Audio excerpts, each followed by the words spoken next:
everyone, I am Rajni Dhiman. Today I am here to represent the topic competent host and rDNA technology. So what is competent host? It is a transformation with recombinant DNA. Means ਜਦੋਂ ਆਪਾਂ ਆਪਣੇ host ਦੇ ਵਿੱਚ recombinant DNA ਨੂੰ introduce ਕਰਨਾ ਹੈ ਤਾਂ ਉਹਨੂੰ ਆਪਾਂ ਕਿਆ ਬਣਾ ਦਾਂਗੇ competent host. Competence is the ability to pick up the genes and plasmids from outside. Competence क्या है? होस्ट ਨੂੰ ਇਸ ਕਾਬਿਲ ਬਣਾਉਣਾ ਆਪਾਂ ਨੇ ਕਿ ਉਹ ਆਪਣੀਆਂ ਜੀਨਸ ਜਾਂ ਫਿਰ ਪਲਾਜ਼ਮਿਡ ਨੂੰ ਬਾਹਰ ਤੋਂ ਪਿਕ ਕਰ ਲਵੇ. As we all know, DNA is hydrophilic molecule and it cannot be passed through cell membrane. ਠੀਕ ਹੈ, ਇਹ ਹਾਈਡਰੋਫਿਲਿਕ ਮੋਲੀਕਿਊਲ ਹੁੰਦਾ DNA ਔਰ ਜਿਹੜੀ ਮੈਂਬਰੇਨ ਹੁੰਦੀ ਹੈ ਉਹਦੇ ਹਾਈਡਰੋਫੋਬਿਕ ਐਂਡਸ ਬਾਹਰ ਹੁੰਦੇ ਨੇ ਸੈੱਲ ਮੈਂਬਰੇਨ ਦੇ. ਇਸ ਕਰਕੇ ਜਿਹੜਾ DNA ਹੈ ਉਹ ਅੰਦਰ ਐਂਟਰ ਨਹੀਂ ਕਰ ਸਕਦਾ. ਮੋਰ ਓਵਰ DNA ਦਾ ਜਿਹੜਾ ਸਾਈਜ਼ ਹੁੰਦਾ ਉਹ ਬੜਾ ਹੁੰਦਾ. It is a macro molecule ਜਿਹਦੇ ਕਰਕੇ ਉਹ ਐਜ਼ ਇਟ ਇਜ਼ ਸਿੱਧਾ ਆਪਣੀ ਐਂਟਰੀ ਸੈੱਲ ਦੇ ਵਿੱਚ ਨਹੀਂ ਪਾ ਸਕਦਾ ਥਰੂ ਸੈੱਲ ਮੈਂਬਰੇਨ. ਤਾਂ ਇਸ ਕਰਕੇ ਆਪਾਂ ਹੋਸਟ ਦੀ ਮੈਂਬਰੇਨ ਨੂੰ ਕੰਪੀਟੈਂਟ ਬਣਾਉਣਾ ਹੈ ਸੋ ਡੈਟ ਜਿਹੜਾ DNA ਹੈ ਉਹ ਅੰਦਰ ਇੰਟਰੋਡਿਊਸ ਹੋ ਜਾਵੇ, ਅੰਦਰ ਚਲਾ ਜਾਵੇ. ਠੀਕ ਹੈ, ਜਿਹੜੀ ਕੰਪੀਟੈਂਸ ਹੈ ਉਹ ਸ਼ਾਰਟ ਡਿਊਰੇਸ਼ਨ ਵਾਸਤੇ ਡਿਵੈਲਪ ਕੀਤੀ ਜਾਂਦੀ ਹੈ ਔਰ ਕਦੋਂ ਕੀਤੀ ਜਾਂਦੀ ਹੈ? Towards the end of the growth period. ਠੀਕ ਹੈ, ਜਦੋਂ ਸੈੱਲ ਦਾ ਗਰੋਥ ਪੀਰੀਅਡ ਚੱਲ ਰਿਹਾ ਹੁੰਦਾ ਉਸ ਦੇ ਐਂਡ ਦੇ ਦੌਰਾਨ ਆਪਾਂ ਉਸ ਸੈੱਲ ਨੂੰ ਕੰਪੀਟੈਂਸ ਬਣਾਉਂਦੇ ਹਾਂ ਅਤੇ ਆਪਾਂ ਉਹਦੇ ਵਿੱਚ ਆਪਣਾ ਜੋ ਰਿਕੰਬੀਨੈਂਟ DNA ਆਪਾਂ ਤਿਆਰ ਕੀਤਾ ਸੀਗਾ ਉਹਨੂੰ ਆਪਾਂ ਇੰਟਰੋਡਿਊਸ ਕਰ ਦਿੰਦੇ ਹਾਂ. ਸੋ ਆਪਣੇ ਕੋਲ ਬਹੁਤ ਸਾਰੇ ਮੈਥਡਸ ਨੇ ਜਿਹਦੇ ਰਾਹੀਂ ਆਪਾਂ ਔਰਗੈਨਿਜ਼ਮਸ ਨੂੰ ਕੰਪੀਟੈਂਟ ਬਣਾ ਸਕਦੇ ਹਾਂ. ਲਾਈਕ ਬੈਕਟੀਰੀਅਲ ਸੈੱਲ ਨੂੰ, ਜੋ ਵੀ ਆਪਣਾ ਹੋਸਟ ਹੈ, ਚਾਹੇ ਉਹ ਬੈਕਟੀਰੀਅਲ ਸੈੱਲ ਹੈ, ਚਾਹੇ ਉਹ ਕੋਈ ਫੰਗਲ ਸੈੱਲ ਹੈ, ਚਾਹੇ ਪਲਾਂਟ ਸੈੱਲ ਹੈ, ਚਾਹੇ ਐਨੀਮਲ ਸੈੱਲ ਹੈ, ਕਿਸੇ ਵੀ ਤਰ੍ਹਾਂ ਦਾ ਸੈੱਲ ਹੈ ਉਹਨੂੰ ਆਪਾਂ ਕੰਪੀਟੈਂਟ ਬਣਾ ਸਕਦੇ ਹਾਂ so that it can directly pick up the DNA molecule without vector. ਠੀਕ ਹੈ, ਇਹ ਵੈਕਟਰਲੈਸ ਮੈਥਡਸ ਨੇ. ਸੋ ਪਹਿਲਾ ਮੈਥਡ ਆਪਣੇ ਕੋਲ ਹੈਗਾ ਹੈ electroporation. It is well suited for bacteria and this is done by treating the bacterial cell with a specific concentration of divalent cation such as calcium.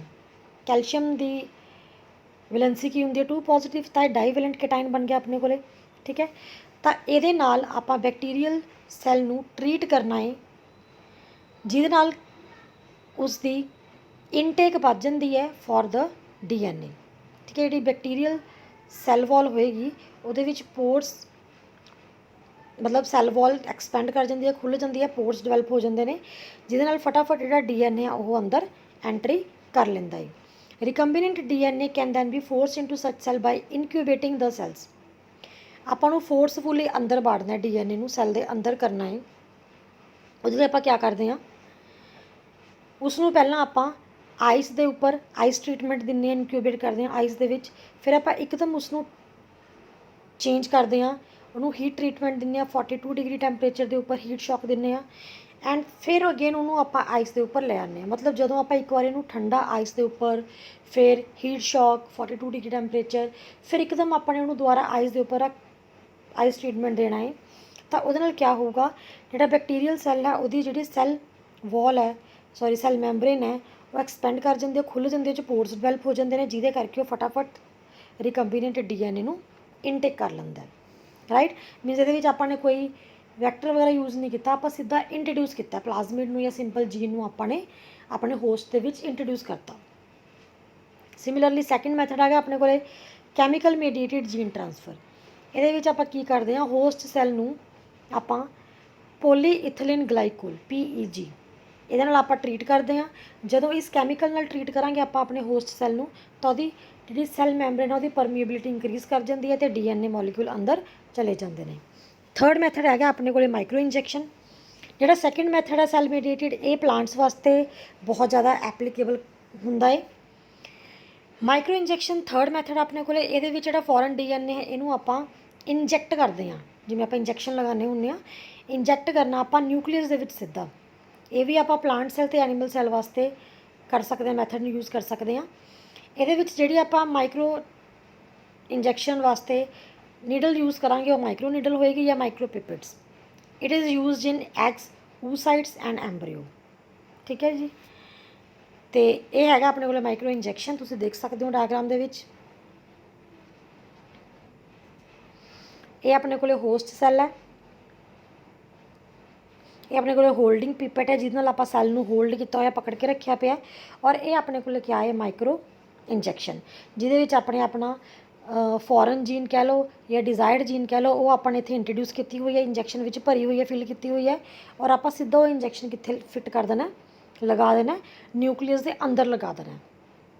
ठीक है जी, तो इस मैथड में आप कहने micro injection. Next last method आ गया अपने को बायोलिस्टिक मैथड और जीन गन मैथड। ये क्या होंगे अपने अगेन DNA इंट्रोड्यूस करना सैल दे विच होस्ट सैल दे which that involves bombardment of cells with high velocity micro projectile coated with DNA। जिमें आप एक बुलेट चलाने गोली चलाने ठीक है उवें ही आप इनू गोली नहीं चलानी आपने उस जो बुलेट है बुलेट आप यूज़ करनी है DNA। ठीक है, उस बुलेट के और जी बुलेट बनी होंगी है माइक्रो बुलेट्स बनिया होंदियां ने they are made up of tungsten और gold particles and again coated with the DNA। ठीक है जी, उन्होंने DNA नाल कोट किया होंगे आपने और उसनू आप अपने टारगेट सैल दे विच आपने बोम्बार्ड करवाना एकदम इन बुलेट नू मार देना सैल दे विच हाई वेलोसिटी दे नाल जिहदे नाल जिहड़ा अपना टारगेट DNA है या फॉरन DNA है वो अपने होस्ट सैल दे बिल्कुल अंदर जाके न्यूक्लियस दे इंट्रोड्यूस हो जाता है। ये है अपने को जीन गन मैथड राइट। नीचे अपने सारे टारगेट टिश्यूज़ पे ने तुम देख सकते हो ये अपने टारगेट टिश्यूज़ या सैल्स ने आ अपने को DNA कोटिंग माइक्रो पिलेट्स पे जिहड़ियां अपने बोम्बार्ड करनियां ने ब्लैक कलर दियाँ।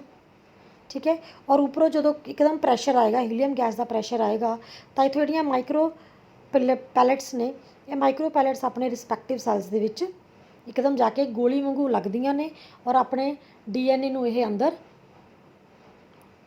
न्यूक्लियस के अंदर जाके छड़ दिंदियां ने। ठीक है जी,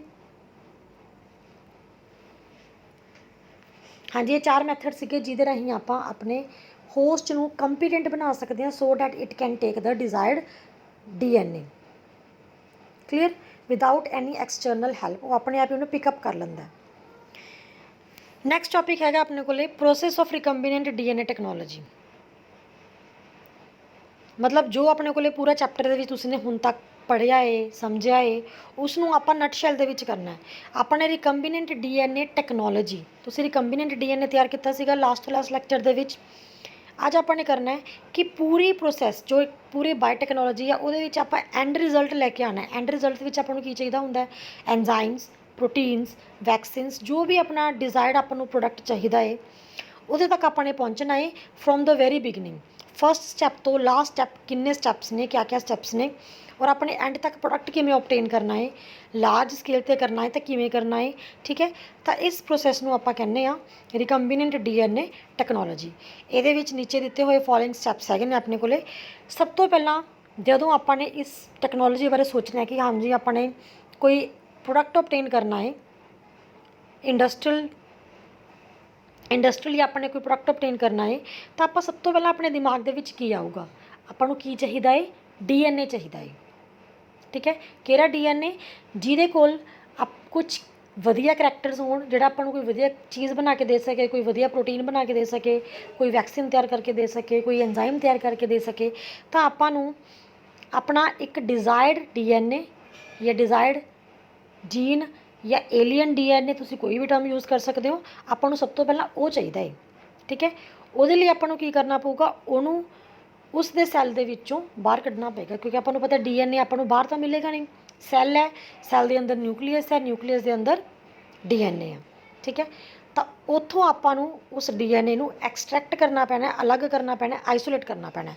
so the very step becomes the isolation of the genetic material. हाँ जी, न्यूक्लिक एसिड DNA और RNA is the genetic material of all the organisms. आपको पता है कि जिन्ने भी लिविंग ऑर्गेनिजम्स ने बैक्टीरिया तो लैके ह्यूमन बींग्स तक सब दे विच DNA हुंदा है। कुछ वायरसिस ने जिन्हां दे विच RNA भी जेनेटिक मटीरियल हो सकता है। ठीक है, तो जेनेटिक मटीरियल क्या हुंदा है अपना DNA या RNA आप कह सकते हैं। It is DNA in the majority of organisms. DNA has to be pure and free from macromolecules so that it can cut down by restriction enzymes। ਜਿਹੜਾ ਆਪਾਂ ਡੀਐਨਏ ਆਈਸੋਲੇਟ ਕਰਨਾ ਹੈ ਜ਼ਰੂਰੀ ਹੈ ਕਿ ਉਹ ਪਿਓਰ ਹੋਵੇ ਤੇ ਫ੍ਰੀ ਹੋਵੇ, ਕਿਉਂਕਿ ਆਪਾਂ ਨੂੰ ਪਤਾ ਕਿ ਜੋ ਡੀਐਨਏ ਆ ਉਹਦੇ ਨਾਲ ਹਿਸਟੋਨ ਪ੍ਰੋਟੀਨਸ ਐਸੋਸੀਏਟਡ ਹੁੰਦੇ ਨੇ, ਰਾਈਟ। ਤੇ ਬਾਕੀ ਹੋਰ ਮੈਕਰੋਮੋਲੀਕਿਊਲਸ ਵੀ ਹੈਗੇ ਨੇ ਸੈੱਲ ਦੇ ਵਿੱਚ, ਉਹ ਉਹਦੇ ਨਾਲ ਕਿਤੇ ਅਟੈਚ ਨਾ ਹੋ ਜਾਣ। ਤਾਂ ਇਸ ਕਰਕੇ ਅਗਰ ਆਪਣੇ ਪਿਓਰ ਫਾਰਮ ਦੇ ਵਿੱਚ ਡੀਐਨਏ ਐਕਸਟ੍ਰੈਕਟ ਕਰਨਾ ਹੈ ਤਾਂ ਉਹਦੇ ਲਈ ਆਪਣੇ ਕੋਲੇ ਆਪਾਂ ਕੀ ਕੀ ਕਰ ਸਕਦੇ ਹਾਂ। ਸਭ ਤੋਂ ਪਹਿਲਾਂ ਆਪਾਂ ਅਗਰ ਆਰਗੇਨਿਜ਼ਮ ਦੇ ਵਿੱਚ ਉਹਦੇ ਸੈੱਲ ਦੇ ਕੋਲੇ ਸੈੱਲ ਵਾਲ ਹੈਗੀ ਹੈ ਤਾਂ ਉਹਨੂੰ ਆਪਾਂ ਨੇ ਡਾਈਜੈਸਟ ਕਰਵਾਉਣਾ, ਡਿਜ਼ੋਲਵ ਕਰਵਾਉਣਾ। ਅਗਰ ਆਪਾਂ ਪਲਾਂਟ ਦੇ ਸੈੱਲ ਦੇ ਵਿੱਚੋਂ ਡੀਐਨਏ ਨੂੰ ਆਈਸੋਲੇਟ ਕਰਦੇ ਪਏ ਹਾਂ ਤਾਂ ਆਪਾਂ ਪਲਾਂਟ ਸੈੱਲ ਦੀ ਸੈੱਲ ਵਾਲ ਨੂੰ ਆਈਸੋਲੇਟ ਕਰਾਂਗੇ, ਅਲੱਗ ਕਰਾਂਗੇ, ਡਿਜ਼ੋਲਵ ਕਰਾਂਗੇ with the help of cellulase enzyme. ਠੀਕ ਹੈ, ਜਿਹੜਾ ਸੈਲੂਲੇਜ਼ ਹੈ ਉਹ ਸੈਲੂਲੋਜ਼ ਜੋ ਕਿ ਮੇਨ ਕੰਪੋਜੀਸ਼ਨ ਹੈ cell wall of plant cell, ਉਹਨੂੰ ਉਹ ਡਿਜ਼ੋਲਵ ਕਰ ਲੇਗਾ, ਡਾਈਜੈਸਟ ਕਰ ਲੇਗਾ, ਤਾਂ ਆਪਣੀ ਜਿਹੜੀ ਸੈੱਲ ਵਾਲ ਹੈ ਉਹ ਕਲੀਨ ਅਪ ਹੋ ਜਾਏਗੀ। ਫਿਰ ਆਪਾਂ ਨੇ ਯੂਜ਼ ਕਰਨਾ, ਅਗਰ ਬੈਕਟੀਰੀਆ ਹੈ ਤਾਂ ਆਪਾਂ ਨੇ ਯੂਜ਼ ਕਰਨਾ ਲਾਈਸੋਜ਼ਾਈਮ। ਅਗਰ ਆਪਾਂ ਫੰਗਲ ਸੈੱਲ ਦੇ ਵਿੱਚੋਂ ਡੀਐਨਏ ਐਕਸਟ੍ਰੈਕਟ ਕਰਦੇ ਪਏ ਹਾਂ ਫਿਰ ਆਪਾਂ ਨੇ ਯੂਜ਼ ਕਰਨਾ ਕਾਈਟਿਨੇਜ਼ ਐਂਜ਼ਾਈਮ। ਠੀਕ ਹੈ, ਕਿਉਂਕਿ ਉਹਦੀ ਸੈੱਲ ਵਾਲ ਕਾਈਟਿਨ ਦੀ ਬਣੀ ਹੁੰਦੀ ਹੈ ਅਤੇ ਜੋ ਵੀ ਕੰਪੋਜੀਸ਼ਨ ਹੈਗੀ ਹੈ ਆਪਾਂ ਉਹਦੇ ਕੋਰਸਪੋਂਡਿੰਗ ਹੀ ਆਪਾਂ ਨੇ ਐਂਜ਼ਾਈਮ ਨੂੰ ਯੂਜ਼ ਕਰਕੇ ਉਹਦੀ ਸੈੱਲ ਵਾਲ ਨੂੰ ਖ਼ਤਮ ਕਰਨਾ ਹੈ। ਹੁਣ ਅਗਰ ਐਨੀਮਲ ਸੈੱਲ ਦੇ ਵਿੱਚੋਂ ਆਪਾਂ ਨੇ ਸੈੱਲ ਵਾਲ ਲੈਣੀ, ਕੱਢਣਾ, ਆਪਾਂ ਨੇ ਡੀਐਨਏ ਕੱਢਣਾ ਹੈ ਤਾਂ ਆਪਾਂ ਨੂੰ ਕਿਸੇ ਵੀ ਤਰ੍ਹਾਂ ਦੀ ਇਹੋ ਜਿਹੇ ਐਂਜ਼ਾਈਮ ਦੀ ਜ਼ਰੂਰਤ ਨਹੀਂ ਹੈਗੀ, ਕਿਉਂਕਿ ਆਪਾਂ ਨੂੰ ਪਤਾ ਹੈ ਕਿ ਜੋ ਐਨੀਮਲ ਸੈੱਲ ਹੁੰਦੇ ਨੇ ਉਹਨਾਂ ਵਿੱਚ ਸੈੱਲ ਵਾਲ ਹੁੰਦੀ ਹੋ ਨਹੀਂ ਹੈਗੀ, ਰਾਈਟ। ਤਾਂ ਇਹ ਆਪਣੇ ਕਾਮਨ ਆਰਗੇਨਿਜ਼ਮਸ ਨੇ, plant cell, bacterial cell, fungal cell ਜਾਂ ਐਨੀਮਲ ਸੈੱਲ। ਐਨੀਮਲ ਸੈੱਲ ਨੂੰ ਛੱਡ ਕੇ ਬਾਕੀ ਤਿੰਨਾਂ ਦਾ ਆਪਾਂ ਨੇ ਜੋ ਕੇਸ ਆ ਉਹ ਸਟੱਡੀ ਕਰ ਲਿੱਤਾ, ਕਿਉਂਕਿ ਤਿੰਨਾਂ ਦੇ ਵਿੱਚ ਸੈੱਲ ਵਾਲ ਹੁੰਦੀ ਔਰ ਤਿੰਨਾਂ ਦੇ ਵਿੱਚ ਆਪਾਂ ਅਲੱਗ-ਅਲੱਗ ਐਂਜ਼ਾਈਮ ਨੂੰ ਯੂਜ਼ ਕਰਕੇ ਉਹਦੀ ਸੈੱਲ ਵਾਲ ਨੂੰ ਖ਼ਤਮ ਕਰ ਸਕਦੇ ਹਾਂ। ਦੈਨ ਆਰਐਨਏ ਐਂਡ ਪ੍ਰੋਟੀਨਸ ਜੋ ਕਿ ਸੈੱਲ ਦੇ ਵਿੱਚ ਪਏ ਨੇ ਉਹਨਾਂ ਨੂੰ ਖ਼ਤਮ ਕਰਨ ਵਾਸਤੇ ਆਪਾਂ ਰਾਈਬੋਨਿਊਕਲੀਏਸਿਸ ਅਤੇ ਪ੍ਰੋਟੀਏਸਿਸ ਰਿਸਪੈਕਟਿਵਲੀ ਯੂਜ਼ ਕਰ ਸਕਦੇ ਹਾਂ। ਆਰਐਨਏ ਵਾਸਤੇ ਆਪਾਂ ਰਾਈਬੋਨਿਊਕਲੀਏਸਿਸ, ਪ੍ਰੋਟੀਨਸ ਵਾਸਤੇ ਆਪਾਂ ਪ੍ਰੋਟੀਏਸਿਸ। ਅਗਰ ਸੈੱਲ ਦੇ ਵਿੱਚ ਲਿਪਿਡਸ ਪਏ ਨੇ ਤਾਂ ਆਪਾਂ ਲਾਈਪੇਸਿਸ ਐਂਜ਼ਾਈਮ ਨੂੰ ਯੂਜ਼ ਕਰਕੇ ਉਹਨੂੰ ਖ਼ਤਮ ਕਰ ਸਕਦੇ ਹਾਂ। ਠੀਕ ਹੈ ਜੀ, ਮੈਂ ਇੱਕ ਵਾਰ ਦੁਬਾਰਾ ਤੁਹਾਨੂੰ ਰੀਕਾਲ ਕਰ ਦਿੰਦੀ ਹਾਂ ਸਾਰਾ ਕੁਝ। ਅਗਰ ਪਲਾਂਟ ਦੀ ਸੈੱਲ ਵਾਲ ਹੈ ਉਹਦੇ ਵਾਸਤੇ ਸੈਲੂਲੇਜ਼ ਐਂਜ਼ਾਈਮ, ਅਗਰ ਬੈਕਟੀਰੀਆ ਦੀ ਸੈੱਲ ਵਾਲ ਹੈ ਲਾਈਸੋਜ਼ਾਈਮ ਐਂਜ਼ਾਈਮ, ਅਗਰ ਫੰਗਲ ਸੈੱਲ ਵਾਲ ਹੈ ਤਾਂ ਉਹਦੇ ਵਾਸਤੇ ਆਪਾਂ ਕਾਈਟਿਨੇਸ ਐਂਜ਼ਾਈਮ ਨੂੰ ਯੂਜ਼ ਕਰਦੇ ਹਾਂ। ਅਗਰ ਆਰਐਨਏ ਹੈ ਤਾਂ ਰਾਈਬੋਨਿਊਕਲੀਏਸ, ਅਗਰ ਪ੍ਰੋਟੀਨਸ ਨੂੰ ਡਾਈਜੈਸਟ ਕਰਵਾਉਣਾ ਹੈ ਤਾਂ ਪ੍ਰੋਟੀਏਸਿਸ, ਅਗਰ ਲਿਪਿਡਸ ਜਾਂ ਫੈਟਸ ਨੂੰ ਡਾਈਜੈਸਟ ਕਰਵਾਉਣਾ ਹੈ ਤਾਂ ਲਾਈਪੇਸਿਸ, ਰਾਈਟ। ਤਾਂ ਐਂਡ ਵਿੱਚ ਆਪਣੇ ਕੋਲ ਜੋ ਪਿਊਰੀਫਾਈਡ ਡੀਐਨਏ ਬਣੇਗਾ ਉਹ ਪ੍ਰੈਸੀਪੀਟੇਟ ਹੋ ਕੇ ਬਣੇਗਾ, ਉਹਦੇ ਪੀਪੀਟੀਜ਼ ਬਣਨਗੇ ਆਪਣੇ ਕੋਲੇ, ਜਿਹਨੂੰ ਆਪਾਂ ਚਿਲਡ ਇਥੇਨੋਲ ਪਾ ਕੇ ਐਕਸਟਰੈਕਟ ਕਰ ਸਕਦੇ ਹਾਂ। ਜਿਹੜਾ ਆਪਣੇ ਕੋਲੇ ਡੀਐਨਏ ਕਲੈਕਟ ਹੁੰਦਾ ਉਹ ਫਾਈਨ ਥਰੈਡਸ, ਵਾਈਟ ਥਰੈਡਸ ਦੀ ਫਾਰਮ ਦੇ ਵਿੱਚ, ਫਾਈਨ ਵਾਈਟ ਥਰੈਡ ਦੀ ਫਾਰਮ ਦੇ ਵਿੱਚ ਇੱਕ ਸਸਪੈਂਸ਼ਨ ਬਣ ਜਾਂਦੀ ਹੈ ਜੋ ਕਿ ਉੱਪਰ ਡੈਂਸਿਟੀ ਘੱਟ ਹੋਣ ਕਰਕੇ ਉੱਪਰ ਮੂਵ ਕਰਦਾ ਰਹਿੰਦਾ ਅਤੇ ਇਸ ਫਾਰਮ ਦੇ ਵਿੱਚ ਆਪਾਂ ਉਹਨੂੰ ਐਕਸਟਰੈਕਟ ਕਰ ਸਕਦੇ ਹਾਂ, ਰਾਈਟ। ਇਸ ਦੇ ਨਾਲ ਹੀ ਇੱਕ ਮਤਲਬ ਪ੍ਰੈਕਟੀਕਲ ਤਿਆਰ ਕੀਤਾ ਹੋਇਆ, ਜੋ ਤੁਸੀਂ ਪ੍ਰੈਕਟੀਕਲ ਆਪਣੀ ਫਾਈਲ ਦੇ ਵਿੱਚ ਬਣਾਓਗੇ ਤਾਂ ਉਹ ਵੀ ਪ੍ਰੈਕਟੀਕਲ ਦਾ ਡੈਮੋ ਤੁਹਾਨੂੰ ਬਹੁਤ ਜਲਦੀ ਅਸੀਂ ਦੇ ਦਾਂਗੇ। ਤੁਸੀਂ ਪ੍ਰੈਕਟੀਕਲ ਨੋਟ ਵੀ ਕਰਨਾ ਆਪਣੀ ਫਾਈਲ ਦੇ ਵਿੱਚ ਅਤੇ ਉਹਨੂੰ ਜੋ ਡੈਮੋਨਸਟ੍ਰੇਸ਼ਨ ਹੈ ਤੁਸੀਂ ਉਹਨੂੰ ਦੇਖ ਵੀ ਸਕਦੇ ਹੋ ਅਤੇ ਉਹ ਆਪਣੇ ਘਰੇ ਵੀ ਪਰਫੋਰਮ ਕਰਕੇ ਦੇਖ ਸਕਦੇ ਹੋ। It is a very easy demonstration, right. ਤੁਸੀਂ ਉਹ ਕਰਕੇ ਵੀ ਦੇਖ ਸਕਦੇ ਹੋ। ਡੀਐਨਏ ਨੂੰ ਐਕਸਟਰੈਕਟ ਤੁਸੀਂ ਆਪਣੇ ਲੈਵਲ 'ਤੇ ਵੀ ਕਰ ਸਕਦੇ ਹੋ। ਤਾਂ ਫਸਟ ਸਟੈਪ ਤੁਹਾਨੂੰ ਕਲੀਅਰ ਹੈ ਸਾਰਿਆਂ ਨੂੰ ਰਿਕੰਬੀਨੈਂਟ ਡੀਐਨਏ ਟੈਕਨੋਲੋਜੀ ਦੇ ਵਿੱਚ ਕਿ ਆਪਾਂ ਨੇ ਡੀਐਨਏ ਨੂੰ ਆਈਸੋਲੇਟ ਕਰਨਾ ਹੈ। So this is the isolated DNA.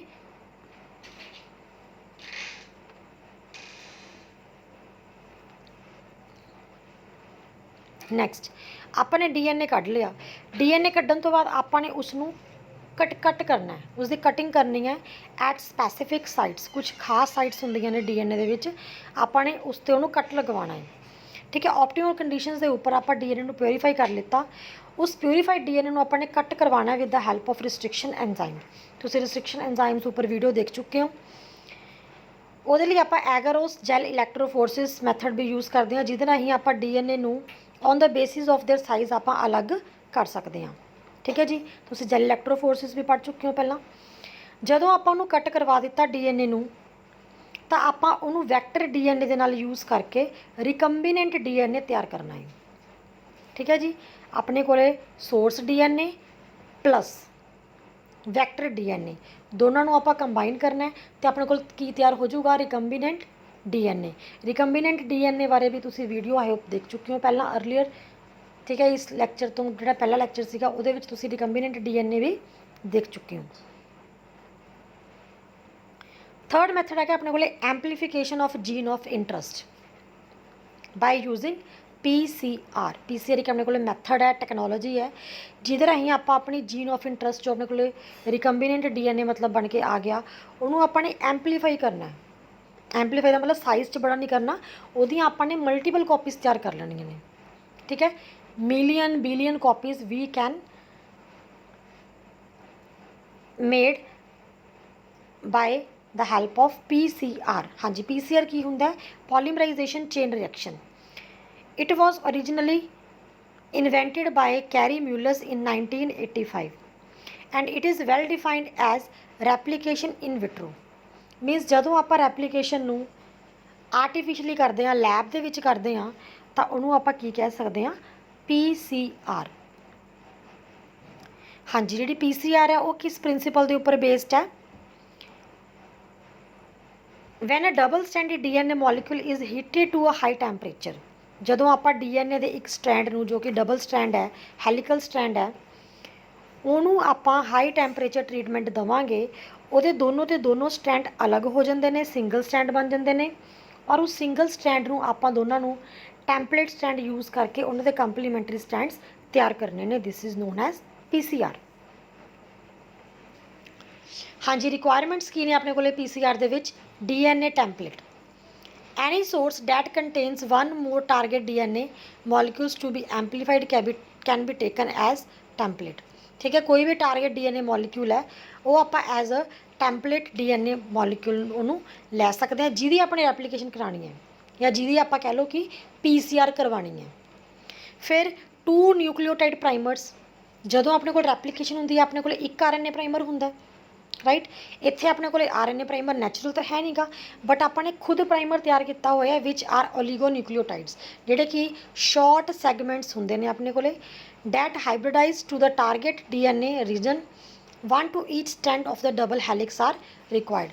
तो अपने को 2 स्टैंड ने DNA के, दोनों वास्ते अलग अलग प्राइमर आपको चाहिए होंदा है। थर्ड रिक्वायरमेंट हैगी अपनी एंजाइम। ਇਹਦੇ ਵਿੱਚ एंजाइम अपने को चाहिए है DNA पॉलीमरेज, उत्थे भी DNA पॉलीमरेज चाहिए सीगा एप्लीकेशन दे विच भी, PCR दे विच भी DNA पॉलीमरेज। हुण जिहड़ा इत्थे DNA पॉलीमरेज एंजाइम चाहिए आपां नूं, वो वाला एंजाइम है जिहड़ा हाई टैंपरेचर के उपर काम कर सकता है। जिहड़ा बाकी organism they which DNA polymerase हुंदा है वो नॉर्मल बॉडी टैंपरेचर के उपर काम करता है, बट जिहड़ा ये वाला DNA पॉलीमरेज है ये हाई टैंपरेचर के उपर भी काम कर सकता है। It can work more above more than 90 degree Celsius temperature, right. तो इस एंजाइम का नाम है Taq polymerase and it is generally use in the PCR which is isolated from the bacterium Thermus aquaticus. हाँ जी, ये अपने को एक बैक्टीरिया है थर्मस एक्वेटिकस, ये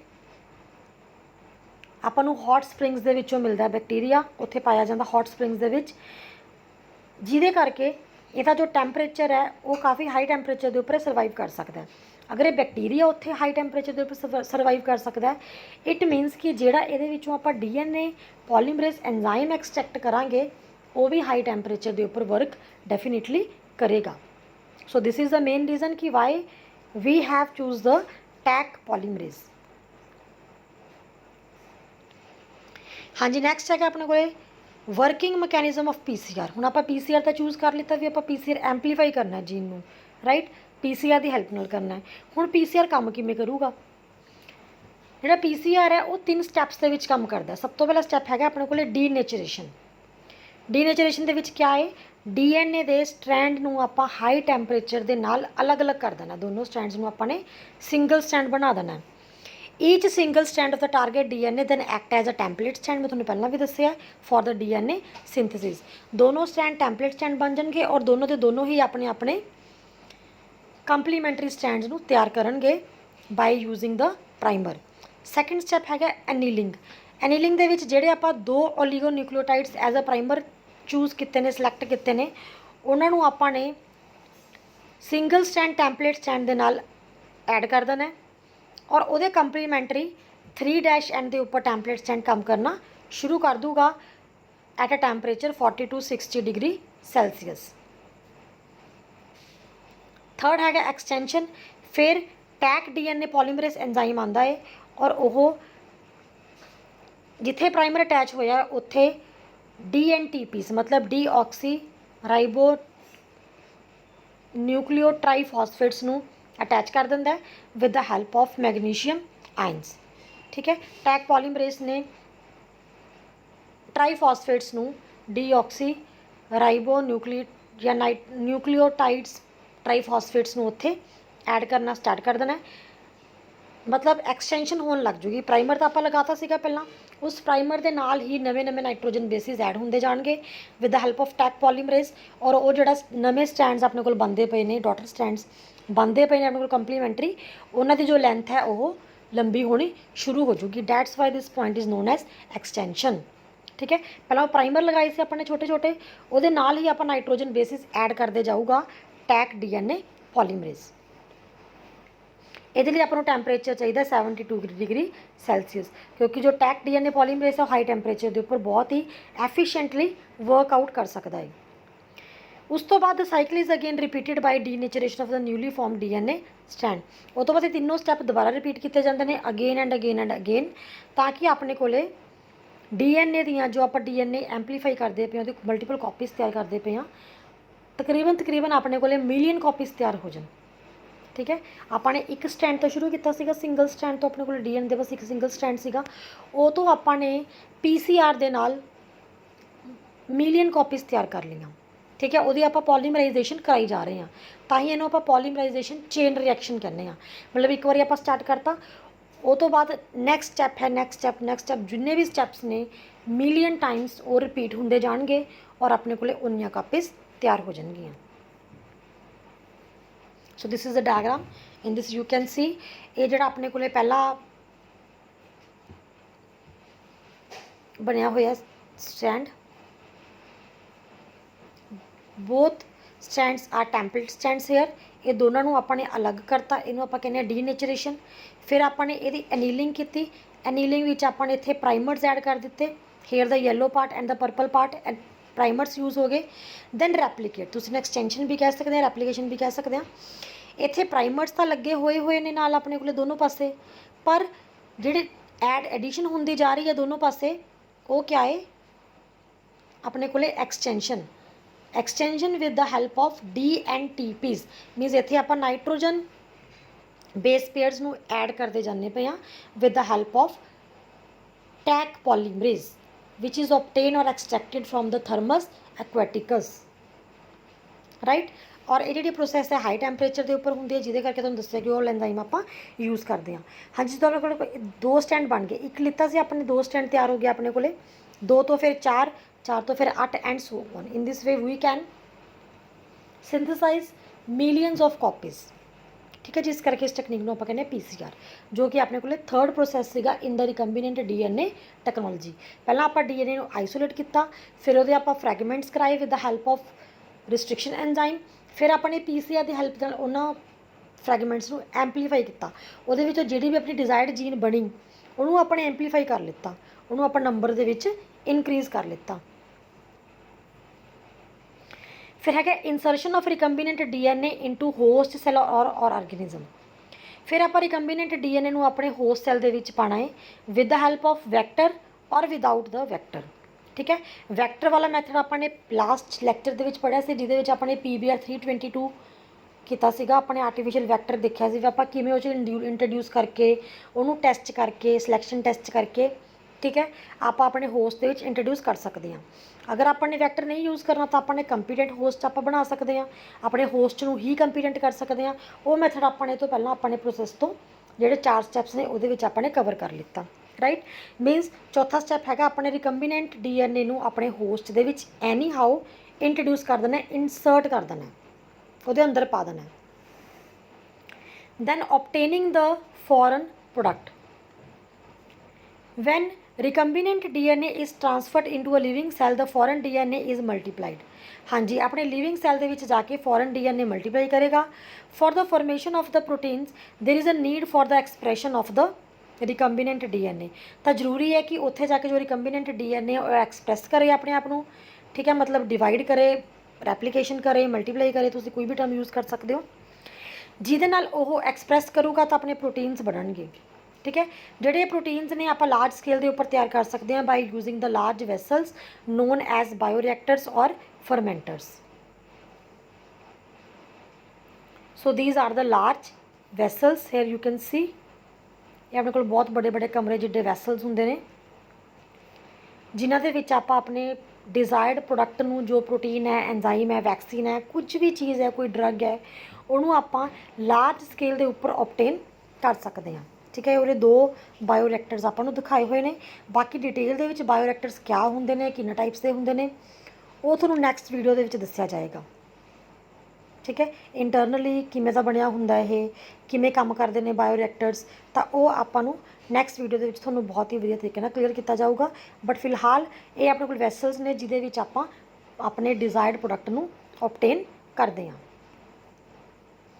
हाँ जी, last but not the least अपने कोल स्टैप हैगा है downstream process. After the formation of the product in the bioreactor, जो अपने कोल बायोरिएक्टर दे विच प्रोडक्ट बन जाता है, it undergoes through some processes, तो वो product as it is market के विच अवेलेबल नहीं हो जाता, दुकानों पर नहीं विकता हैगा, उसकी प्रोसैसिंग होंदी है पहला। ठीक है, ताकि वो मार्केटिंग के लिए रेडी हो जाए, मार्केट के विच आने वास्ते वो लायक बन जाए, काबिल बन जाए, तो उस प्रोसैस को आप कहने हैं डाउन स्ट्रीम प्रोसैसिंग, जिहदे विच क्या होंदा है separation and purification of the products. जो अपने कोल प्रोडक्ट आया है वो अपने पहला पता लगाना है भी वो प्रोडक्ट कल्ला ही है, उन्होंने सैपरेट नहीं करने की लोड़ किसी होर नालों, या फिर ਉਹਦੇ ਨਾਲ कोई इंप्योरिटीज़ तो नहीं लगियां हुई, कोई होर चीज़ तो नहीं बन के आ गई जी आपको नहीं चाहिए हैगी, तो उन्होंने आप प्योरीफाई करते हैं। The product is subjected to quality control, वो क्वालिटी टैसट की जाती है, and kept in suitable preservatives, तो उन्होंने प्रेजरवेटिव्स के नाल आपां प्रिजर्व करते हैं। हर एक प्रोडक्ट के लिए जो डाउन स्ट्रीम प्रोसैसिंग है वो अलग अलग होंदी है। ठीक है, मान लो अपने कोले कोई मैडिसिन तैयार होकर आ रही है मार्केट के विच, तो वो जी मैडिसिन है वो सीधा ही फैक्ट्री तो अपने कोई फार्मासूटिकल इंडस्ट्री तो बन के अपने दुकान पर नहीं पहुँच गई, अपने घर में नहीं पहुँच गई, वो बहुत सारे स्टैप्स होंगे ने। मार्केटिंग के अलग स्टैप्स ने, मार्केटिंग तो पहला वो डाउन स्ट्रीमिंग प्रोसैस होएगी। ठीक है, तुसीं कोई भी प्रोडक्ट जिवें तुसीं कोई जैम यूज़ कर रहे हो, तुसीं अपने कोई सॉस यूज़ करते पे हो घरे किचन के विच, तो पहला हर एक चीज़ टैसट होकर आती है, जिथे भी वो इंडस्ट्री के विच बनेगी वो पहला डाउन स्ट्रीम प्रोसैसिंग होंदी है। एवें ही जिन्ने भी अपने को बायोटैक्नोलॉजिकल प्रोसैसिस ने, प्रोडक्ट्स ने, इन्हां दी भी पहला क्या होएगी डाउन स्ट्रीम प्रोसैसिंग टेस्टिंग, भी क्या जो प्रोडक्ट बनया क्या वो एप्लीकेबल है, क्या वो वैलिड है, क्या वो फिजिबल है, किसी को नुकसान तो नहीं करेगा जाके। ठीक है, वो सारा कुछ पहले टैसट किया जाता है कि वो कोई इंप्योरिटी तो नहीं हैगी, वो कोई साइड इफेक्ट तो नहीं हैगा। मीनस all this factors should be considered, और ये कंसीडर करने तो बाद ही जो प्रोडक्ट है वो लॉन्च होंदा है और वो बाकी अपने लोगों वास्ते अवेलेबल करवाया जाता है। ठीक है, ये 6 स्टैप्स ने जिहदे राहीं आपां रिकम्बीनेंट DNA टैक्नोलॉजी नूं सिरे चढ़ाने हैं और अपने प्रोडक्ट नूं आपां वैरी फस्ट स्टैप तो लास्ट स्टैप तक लैके आपां ऑबटेन करते हैं। So this is the diagrammatic flow chart which reveals the steps of recombinant DNA technology. ठीक है जी, आपने को फॉरन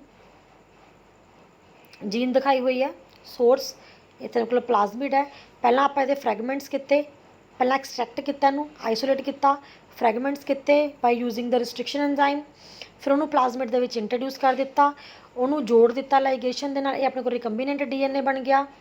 इत्थे उस रिकम्बीनेंट DNA नूं आपां अपने होस्ट दे विच इंट्रोड्यूस करता। हुण होस्ट दे विच इंट्रोड्यूस करना है, आपां वैक्टर राहीं भी कर सकते हैं या फिर आपां कंपीटेंट होस्ट बना के भी कर सकते हैं। ठीक है, जिमें आप ई कोलाई यूज़ किया तो ई कोलाई के सैल वॉल होंगी है, यदि सैल वॉल में आप लाइसोजाइम के नाल तोड़ांगे, ब्रेक करांगे, आप इनू सीधा भी ये इंट्रोड्यूस कर सकते हैं। ठीक है जी, तो ये वाला ई कोलाई दे विच इंट्रोड्यूस हो गया और फिर आपू ये अपने प्रोडक्ट बना के दूगा। ठीक है, जो ई कोलाई है it can give us the products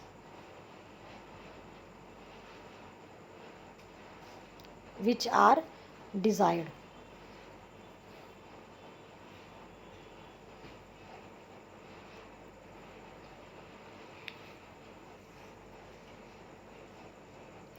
I hope थोड़ा समझ आ गया होगा सारे स्टैप, बहुत ही मैं अपने ईजी वे दे नाल थोड़ा समझाने की कोशिश की है।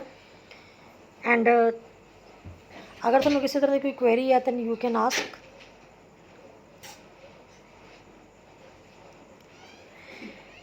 इस प्रोसैस में बहुत ही तुसीं ध्यान नाल समझना है, करना है। ठीक है, अगर ਤੁਹਾਨੂੰ ਕੋਈ नहीं स्टैप समझ आ रहा तुसी पूछ सकते हो। So thank you so much.